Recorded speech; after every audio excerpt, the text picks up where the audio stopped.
Hello, everyone out there in podcast world. I hope you're having a great day. You're listening to the Service Business Mastery Podcast. I'm your host, Tersh. Today's episode is a really cool one. It's an interesting episode because it's a pain point that a lot of business owners deal with a lot, especially when you're starting out a business. If you're listening to this episode and you haven't yet pulled the trigger on starting your own business, one of the fears with that is offering employee benefits. It's not uncommon for me to have conversations with people and they say, how can I compete with the big guys if I am just starting out and I don't even know if I can pay the employees the same as those larger companies, much less be able to offer them benefits. And it's a pain point that we all deal with. Even the large companies, having to provide health care for their employees is it's a difficult overhead expense to have to swallow. So on today's episode, I'm really excited to introduce to you Steve Rigby and Tom Linsday and let you know, that's probably not the best way to say it, to hear from them firsthand their experience on how they got into this industry and what their business, their company has to offer to our industry, which is a really, really cool way of doing healthcare, a non-insurance alternative for the healthcare. So with that being said, I'd like to welcome both of you to the show. And if you wouldn't mind, Steve, if you would get started, tell us who you are, where you are, and a little bit about you, your background, and your business. Great. Thank you very much, Tersh. Good morning, everyone. My name is Steve Rigby. I'm with a company out of the Scottsdale, Arizona area called Accelerated. Tom and I and another partner of ours have been working for many years in the professional employer organization space. You may have heard of a PEO before. A PEO is an organization that offers outsourcing services to small and medium businesses to basically outsource payroll, benefits administration, workers' compensation, loss control, those types of things. And we've been doing that for many years. Tom can tell you a little bit about his background as well. And through that business, we were consistently confronted with small business owners who were struggling with being able to provide affordable health care to themselves, for their own families, as well as to their employees. It's very difficult in the United States right now to get access to good quality, affordable health care. And that's what led us to be where we are today. And I'll let Tom tell you a little bit about his background. Cool. Yeah. Hey, everybody. Hey, Tersh, thanks so much for having us on your show. We really appreciate it. I'm basically an insurance professional my entire career. I started off in 1993 in this PEO industry, as Steve explained it, and have been in that business ever since, primarily with two different companies where I was the COO of the first and then co-founder and CEO and then subsequently COO of the second. So I've always been, on the insurance and, employer side of business, helping employers, do all the things that they didn't go into business to do, but they have to do because they have to hire and employ people. So yeah, there's so many people that are like, I don't even want to hire people because I don't want to deal with that. That is their reason for not bringing more people on. And then they just kill themselves with just overloading themselves with work and working themselves to the bone because they're afraid of hiring people because of what you just said there. Yeah, it's a terrible predicament. You go into business to help people and you need people to do that. But then when you do, you become this government, agent, right? Because you have to, process payroll and collect taxes and remit taxes and comply with laws you don't even know exist. And and then on top of that, people expect benefits, and that's really difficult for small employers. And health insurance being, one of them. And so that's one of the great things about a PEO. But now, do y'all still do the PEO, or are you just doing this, the healthcare? We do. We still, it's kind of the staple, the thing we've always done, we'll probably do forever. Cool. But the reason we jumped into this side of the business, as far as finding a healthcare solution for the self-employed or the small employers or employees of small employers who don't have good healthcare is because after I left, I resigned from the PEO that I co-founded in 2004. I all of a sudden found myself in this individual marketplace, right, trying to find coverage. And I was shocked, even though I've been in the business my entire career. I'd never had to, look around to find coverage as a self-employed individual. And there was just, it was eye-opening. The benefits were terrible. Premiums were sky high. So, even if you could afford the premium, you couldn't afford to actually use it, because when you did, you had to come out of pocket, with huge copays and deductibles and even co-insurance. Oh, yeah. And so I actually went without coverage for almost 2 years. For a little while there, I had, a super high deductible short-term policy that was basically, something to prevent bankruptcy in the event that something catastrophic happened. But it wasn't, really good coverage. So I went searching high and low for something, and ran into Steve and John, and the rest is history. The rest is history. Here we are. So can you tell us a little bit about what it is that you actually offer? Because I've heard of this, but I've never experienced it myself. And I guess to preface what you're going to even tell us, I have a question already, and you can probably answer it while you're telling us this. Is this something that is quote unquote legal in 50 states in the US, or is it something like I'll just leave it. I'll leave the question at that. I hope you understand what I'm asking. Totally. Yeah. Excellent question. Steve, you want to go ahead? Yeah, sure. So the answer to the question is yes, it's legal. Okay. There are a couple of, so to be really clear about this, the product that we're offering is what they call a medical cost share offering. And medical cost sharing has been around in the US for more than 25, pushing 30 years. And it was really, the whole concept was really born out of faith-based organizations that wanted to do things the way it was always done, where everybody kicks in to help everyone in their community, right? That was sort of that makes sense. Yeah, that was the idea behind it. And you may have heard of companies like Christian Healthcare Ministries or Medishare. I think I've heard that. They actually advertise quite a bit on the radio these days. These are faith-based medical cost share organizations that are specifically geared towards, people that are, of a certain faith or part of an organization. They're starting to open it up a little bit, but that's kind of the genesis of that. Okay. What we've gotten ourselves involved with is actually a company out of Austin, Texas called Sedera. And Sedera took that whole concept of a faith-based medical cost share and made it employer friendly. So removed kind of the faith-based component to it.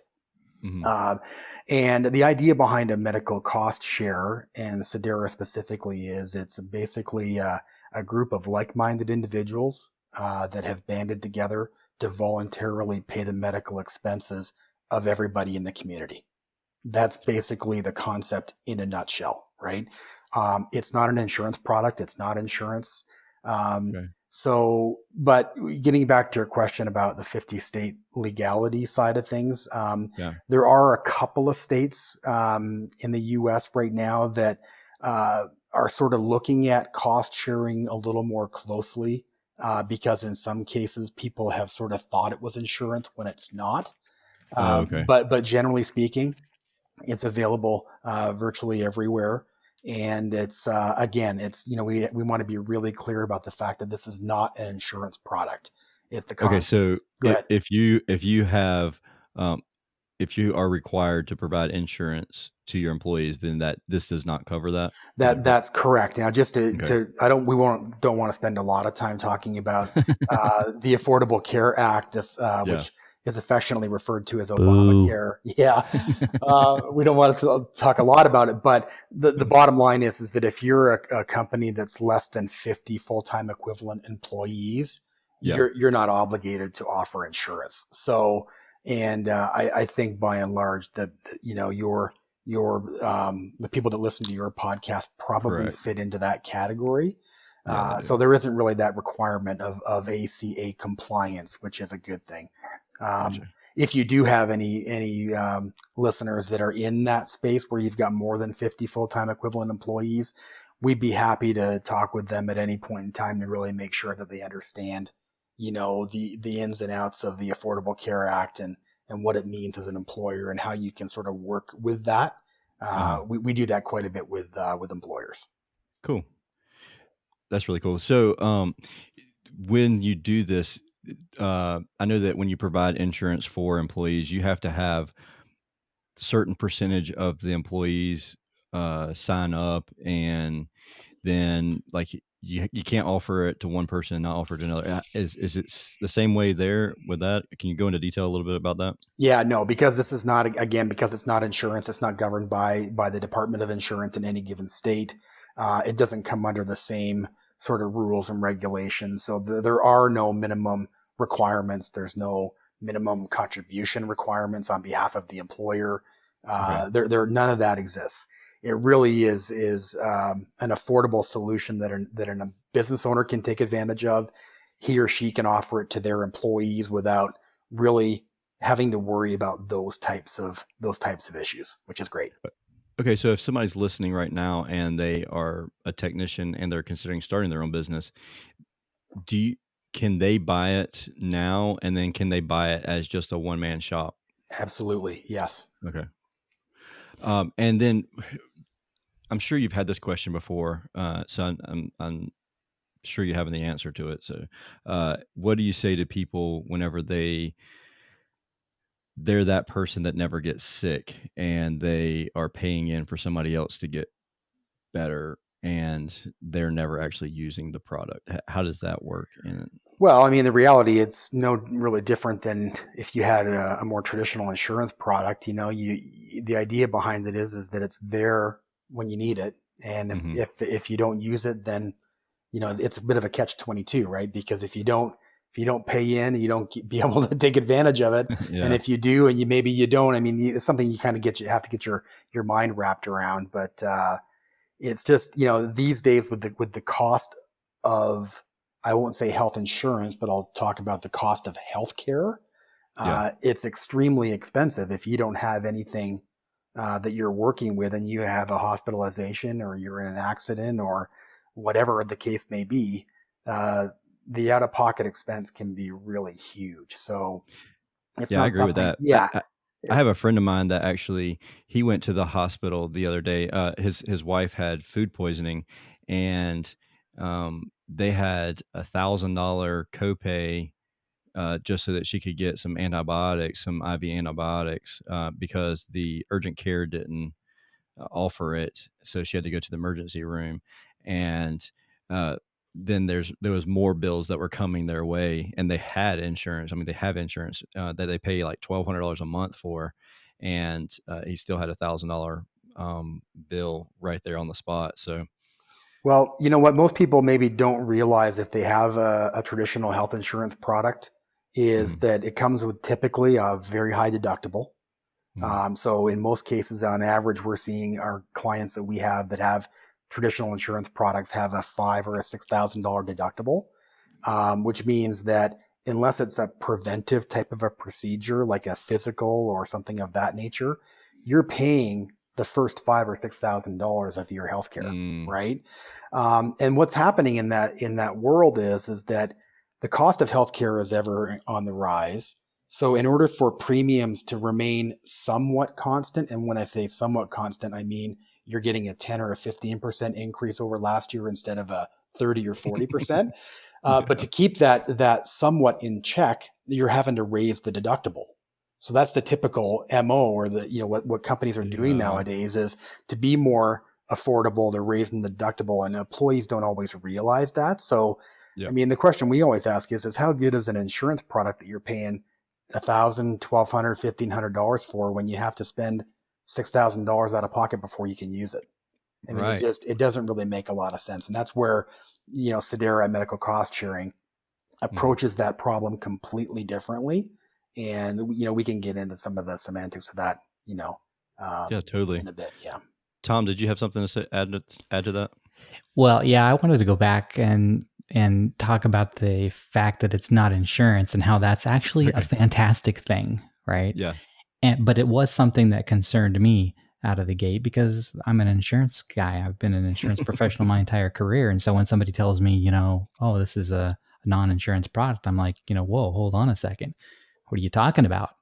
Yeah. How can you, why would anyone buy anything like this that isn't insurance? And actually it's its greatest strength, the fact that it isn't. And so for someone like me to, overcome that objection, it took some time, and I did, a tremendous amount of research in order to fully understand it and to make sure that, okay, this is actually something that can work. And then you start to see, So all the benefits that are come from. people still fined if you don't have insurance? Is that still a thing, or is that done away with? No, not anymore. They eliminated the individual penalty Okay, I thought so. for not having minimum essential coverage. So when it comes to health insurance in general, I'm extremely ignorant because my wife is still active military, and we have TRICARE. And when people start talking about high premiums and everything else, it's like I understand your pain, but I don't You feel it. don't feel So the pain, right, sure. I mean, we pay $250 a month for a family of six, and um, but my employees, like whenever you start talking medical and dental insurance, it- when I look at it, it's a high rate. Like I had to get one insurance a while back just so that we had enough employees that had insurance to qualify for the plan.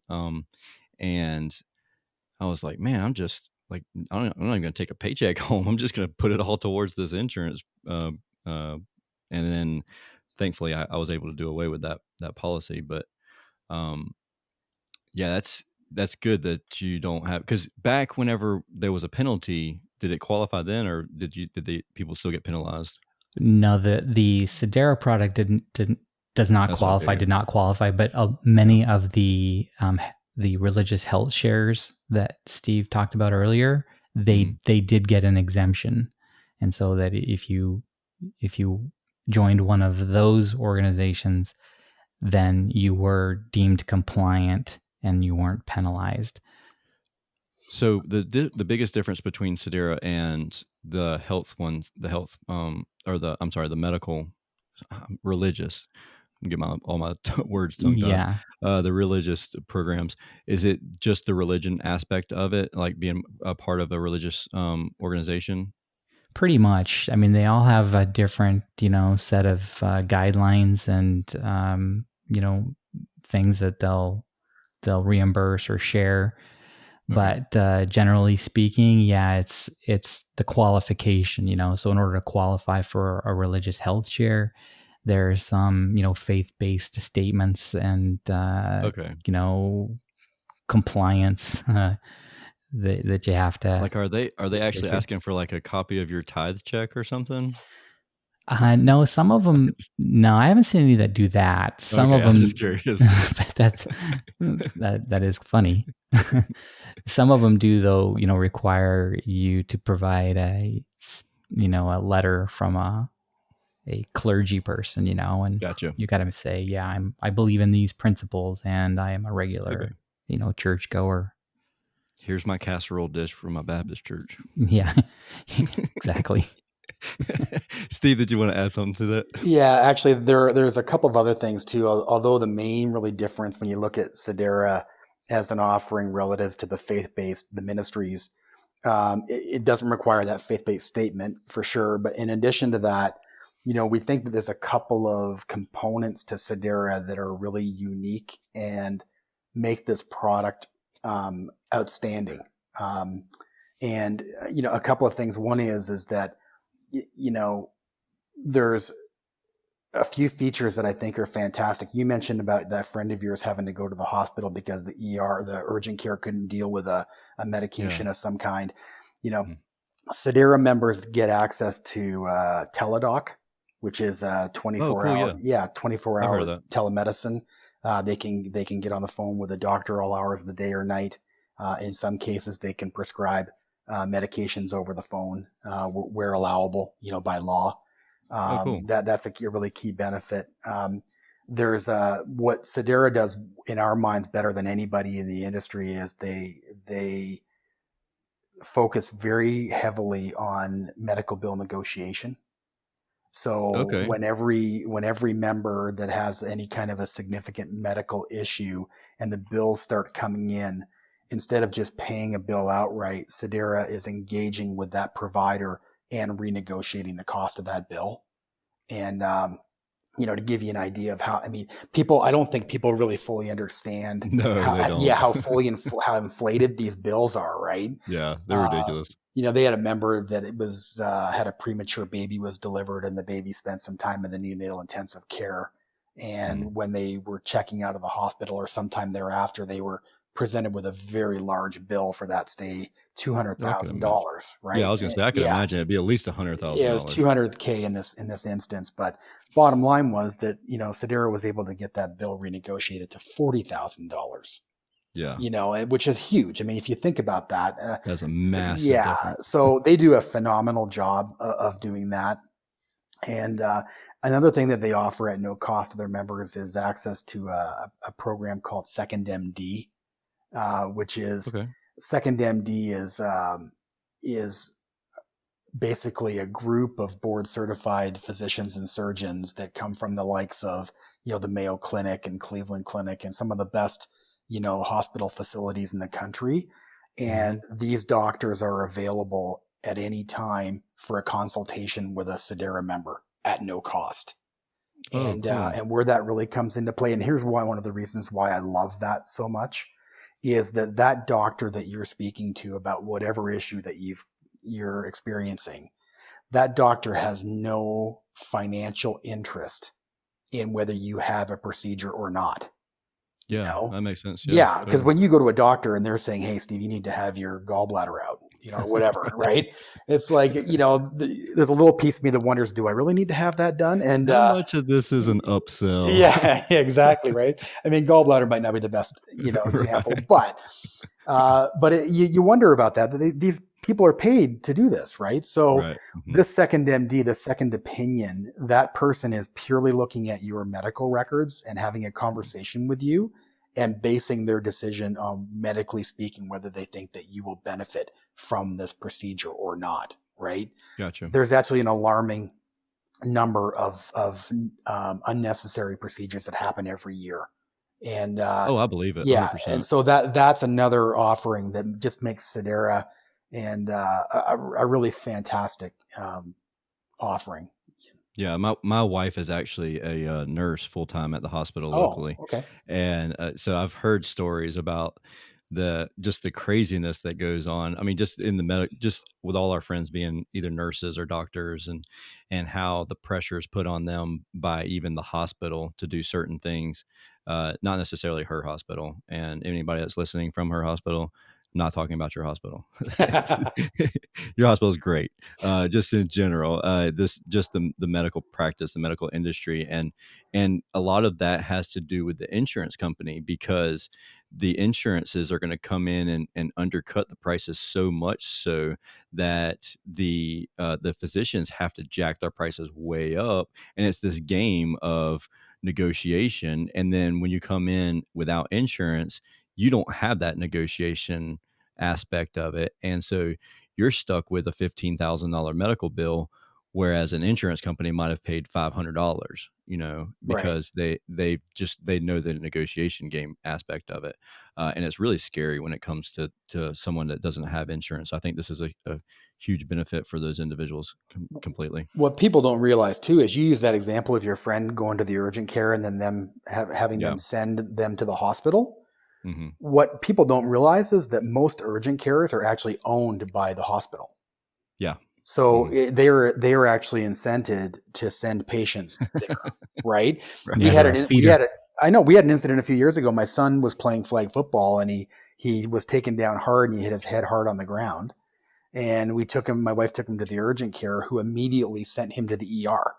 And talk about, that $1,000. So we walked out of there with $1,000 bill. We had a deductible. We had to pay that. Mm-hmm. And that whole thing could have been averted, if you maybe handle things a little bit differently. So, one of the great things too about this, sorry, Tersh. No, go ahead, Tom. One of the great things about this is that there are no networks, right? So you're never faced. That's the question I was getting ready to ask. So you just read my mind. Ooh, scary.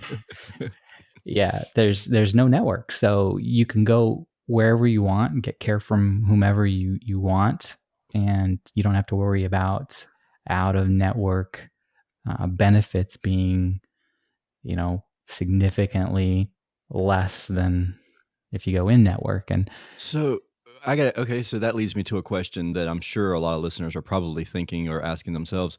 What about if you have like long-term care needs like cancer? Like when nobody wants it, nobody obviously, but it happens. So how does that even happen because of it being such a long and drawn out process? And do people like get their coverage canceled after the first year, like after your year of thing and it's time to renew it? Does it like, are you expecting it to get canceled or? No, your membership isn't going to be canceled because you came down with cancer. And in fact, you're much better off in the Sedera medical cost sharing community financially than you would be with a standard insurance company, because that illness is going to span multiple years, right? Mm-hmm. And with insurance, your deductible it resets annually. Right.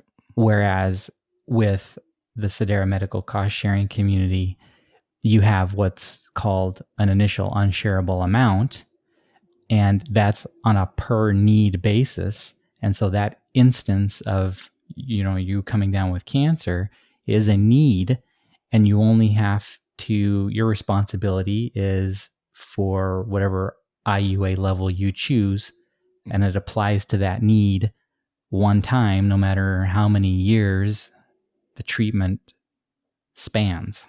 Gotcha. And so how do we know what level to choose? Like as far as the amount from what it sounds like you have a couple of different options you can choose from, and you say, okay, our family has a history of heart disease. So heart disease usually costs, I don't know, $500,000 if you get it. So I need to pick the $500,000 policy. Is that how that works? I don't know. Yeah, let's say that, for example, well, first of all, there's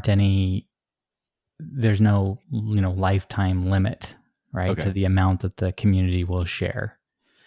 So the way you go about it is you just take a look at the price of the membership. And here's an example. So let's say that you're between the oldest member of the family is between 40 and 49. You have an option of an initial unshareable amount of anywhere from 500 to 5,000. So if you're looking for a family and you go with the $5,000 IUA, the membership fee is $401 a month. Okay. If you go with the $500 IUA, the membership fee is $662 a month. And then there's $1,000, $1,500, and $2,500, which are So the cost varies between those two numbers, 401 and 662. And again, that's for a 40 to 49-year-old family. Yeah, Tom, if I could jump in for a second, just to maybe it would help for us to really explain how the need concept works with Sedera. Yes. So totally. Everything is referred to as a need when something medically happens to a member, right? And then for the sake of our discussion, let's pick the $500 initial unshareable amount, which is very common. The idea behind it is, let's say you are in a car accident and you're taken to the hospital in an ambulance. And when they're there, they run diagnostics on you. They find out that you need to have your leg operated on. They need to pin it together. They do that. You've got some medications pertaining to that. You've got physical therapy that's going to last you for the next, 2 years, right? Anything and everything to do with that situation is referred to as a medical need, a single medical need.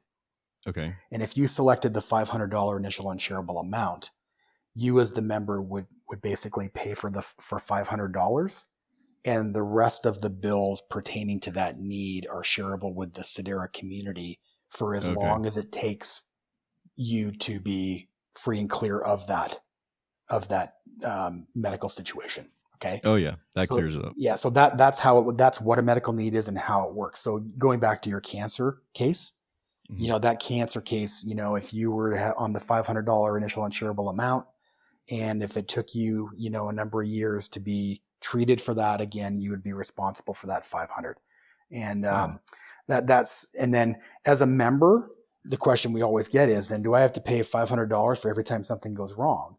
And the way the program is set up is that as an individual, you have a maximum of 3 of those initial unshareable amounts, meaning that if you have a really bad year, you break a leg skiing, you're in a car accident, you have a heart attack, After the third one, you're no longer responsible for that $500. It would be shareable with the community in its entirety. Okay. Gotcha. But the real point to hit home here is that medical needs that don't exceed your initial unshareable amount aren't shareable with the community, if that makes sense. So say that one more time. So medical needs that don't exceed your initial unshareable amount, let's say the 500. So I'll give you a real life example of that. Let's say you go to the hospital and for some stroke of a miracle, it's nothing really happening, and they give you a bill for $350. That is not a need because it hasn't exceeded the $500. So really, that would be an expense that you would be responsible for, right? So even if that is included in, say, let's say our cancer patient, no. If that's pertaining to an already existing need, of course it would be shareable. Okay. But if it's just it's a new need, nothing has ever been, present before, and you need to get medical attention that doesn't cost $500, then that would be something that you would have to pay for.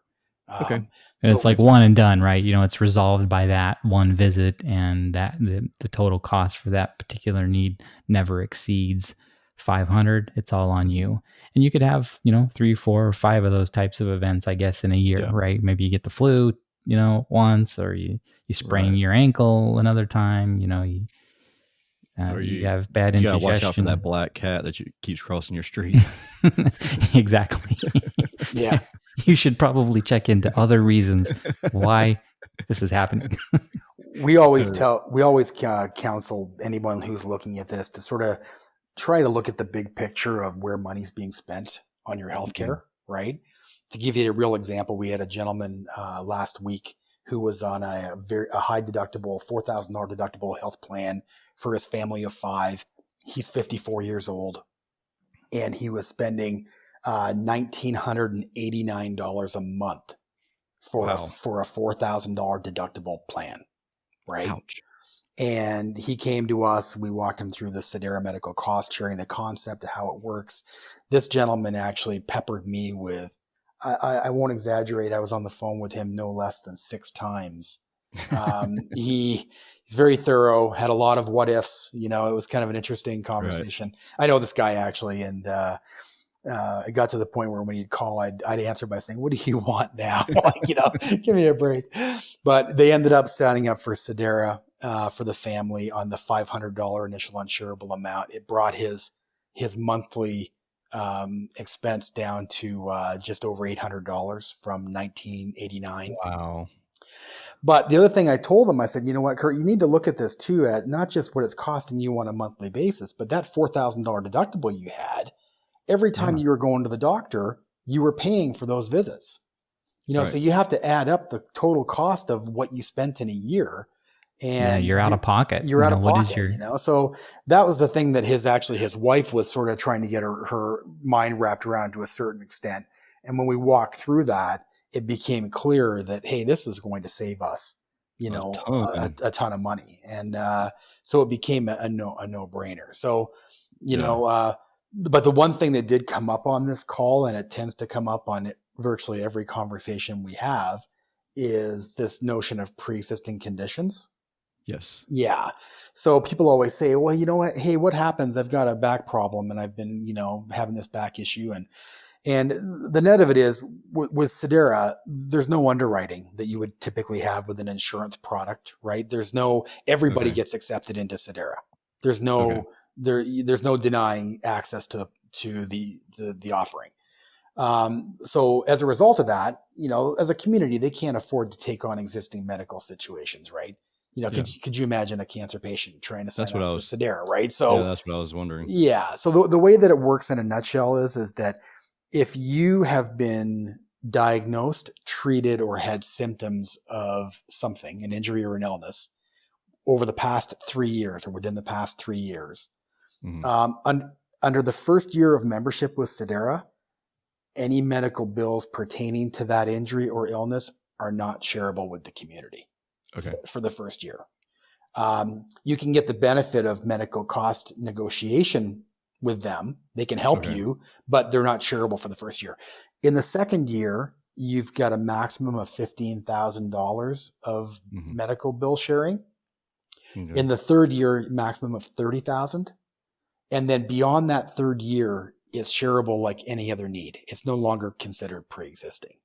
So what we always tell people to do is to kind of, again, really look at the situation, and I can give you a real live example of that. We had a member say to us, hey, Steve, my husband had a heart attack 10 years ago, and every year, twice a year, he goes to a cardiologist where they run blood work and they just check him out.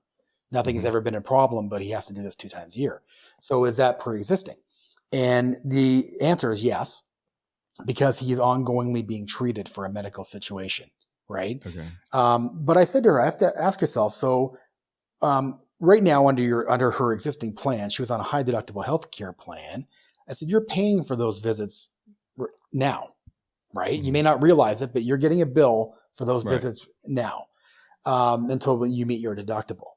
Number one. Number two is, if you, negotiate a cash pay visit with that cardiologist and it costs $225, over the course of a year, you're spending $450 on those visits, right?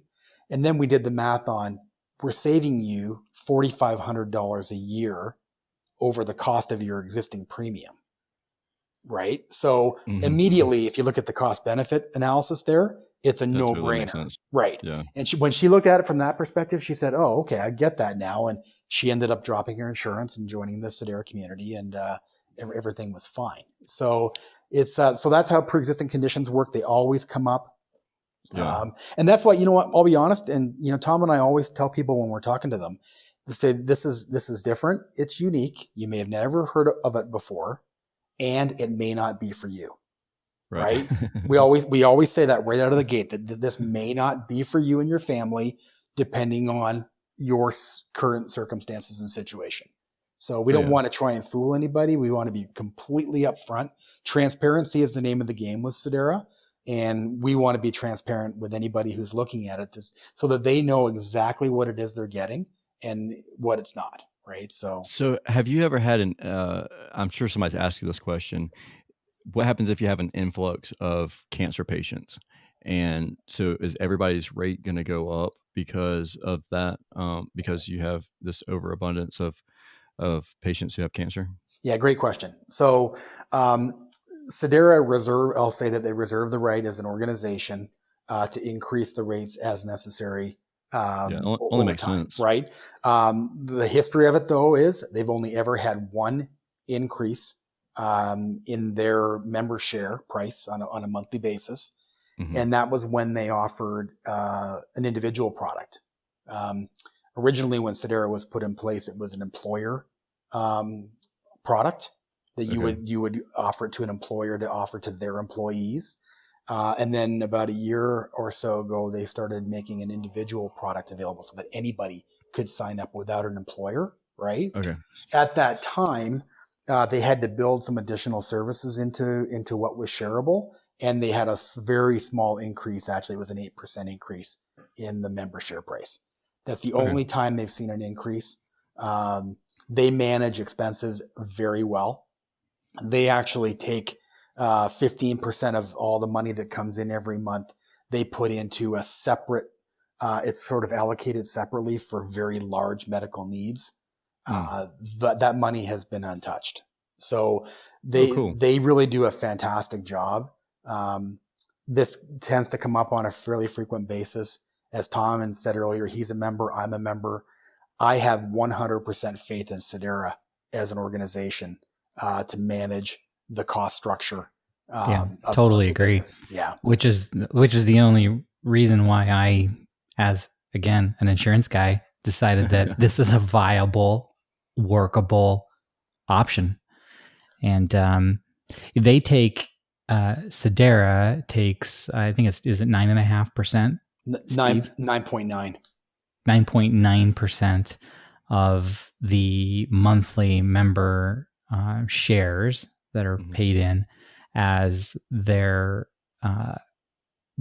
as to pay for the costs of managing the community and doing and paying for like Teladoc and Second MD and the bill negotiations and customer service and that.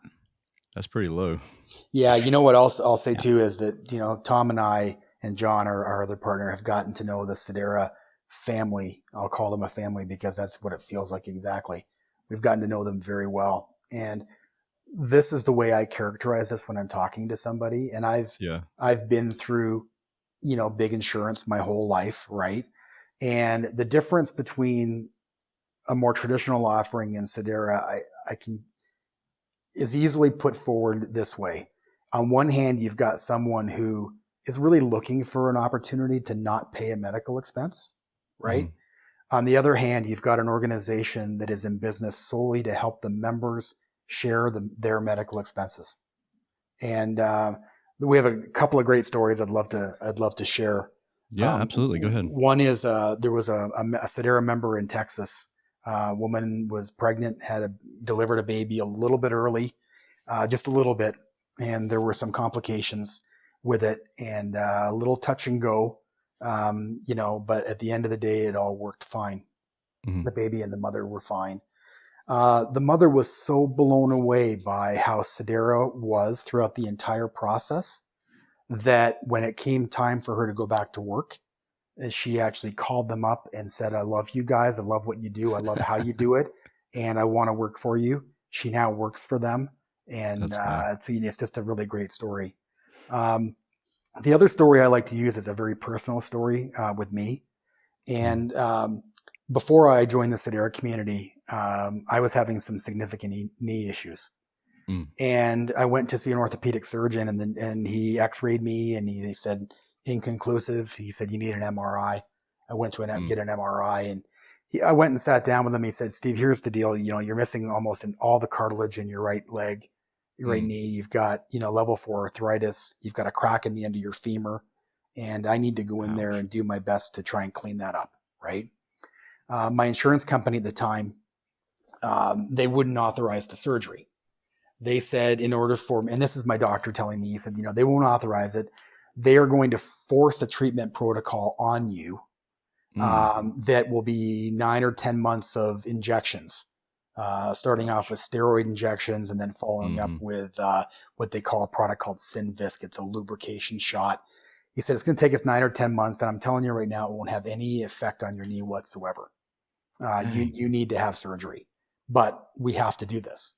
So we did this. Fast forward 9, 10 months later, sure enough, I need to have surgery. So I go and have surgery, and I'm on a large deductible at this point, right? So I'm paying a significant amount of money out of pocket.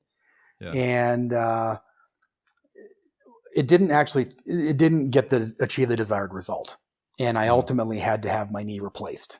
And fortunately, I had it replaced in the same year, so I didn't have to repay my deductible, right?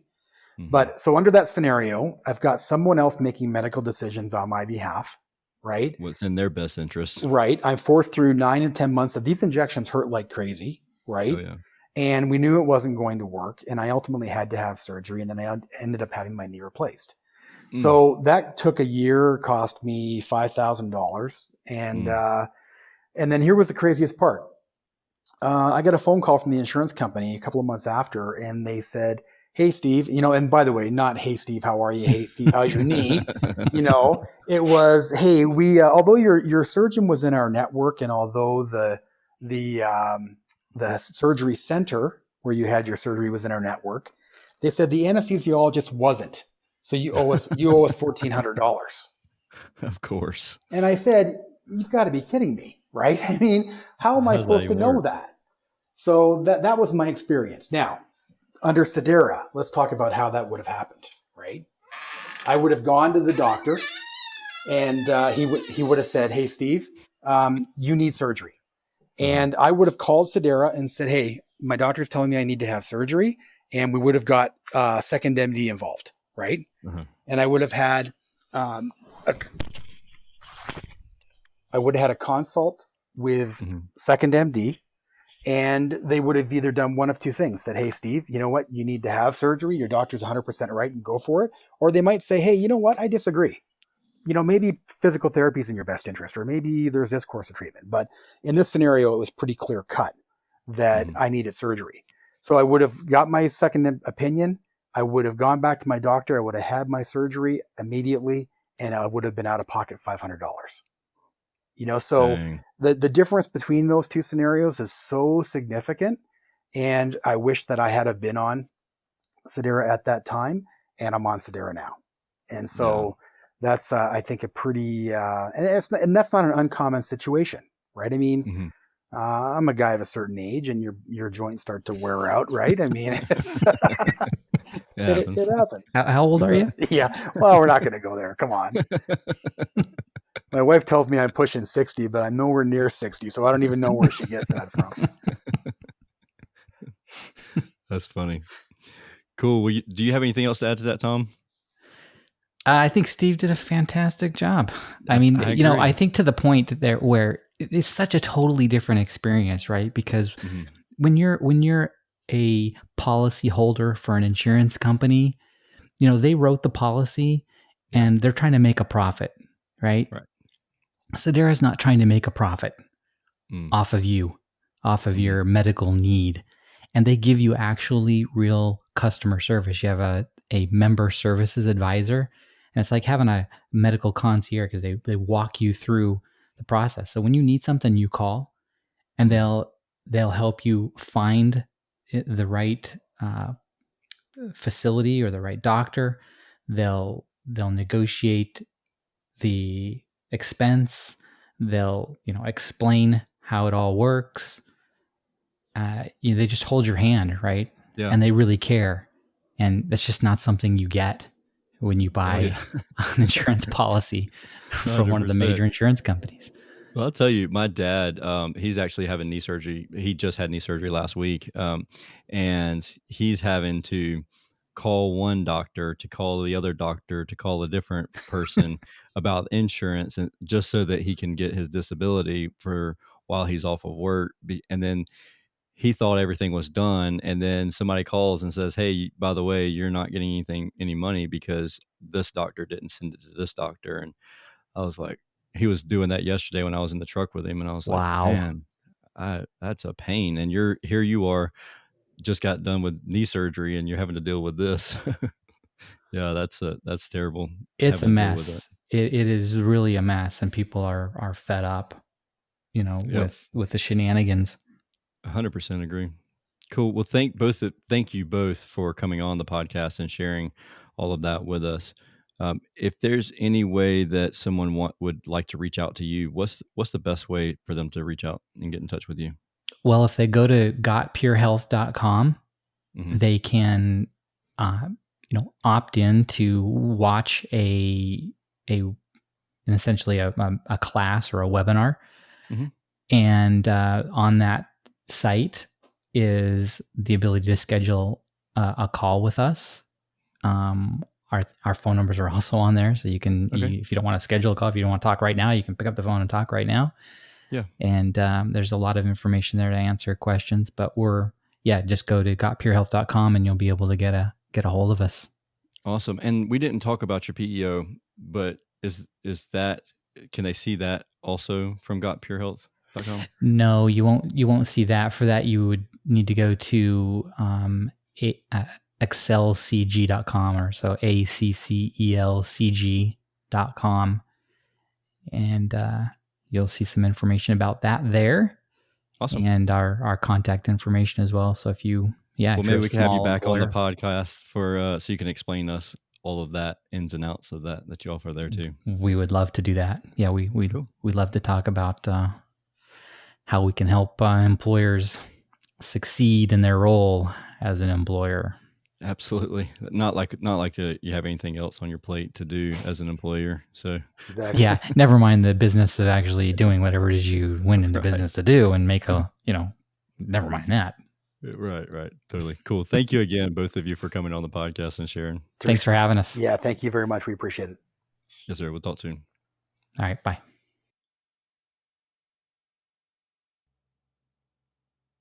Thank you again for listening to this episode of the Service Business Mastery Podcast. The podcast focused on service business owners, managers, and technicians who are considering becoming business owners themselves. I don't even know if I said it in the intro, but my name's Tersh, and I'm the host, by the way. If you want to reach out to me, feel free to reach out to me via email, tersh@icebound.us. If nothing else, you can check out the autoresponder that I have. It's just one of the ways that I help create a workflow throughout the day, so I'm not trapping myself in emails and responding to emails as soon as they come in, limiting the expectations of people who email me. It's the best way to say it. Anyways, if you found value in this episode, please share it with others. Please take a screenshot and post it in your story. That's my ask. I ask that pretty much every episode. But it's one of those things that's very helpful, and people like it. They'll start following you on Instagram and Facebook if that's what you want, if you want people to follow you. But thank you again for listening to this episode of the Service Business Mastery, and I hope you found value in what Tom and Steve mentioned. Even if you don't use their program, just some of the questions and everything may help brainstorm and get the ball rolling for you to provide healthcare for your team. But if you do have questions, though, don't forget to reach out to them at gotpurehealth.com. One last thing. This episode was provided by, made possible by, is that the best way to say it? I want to sound like every other podcast host, but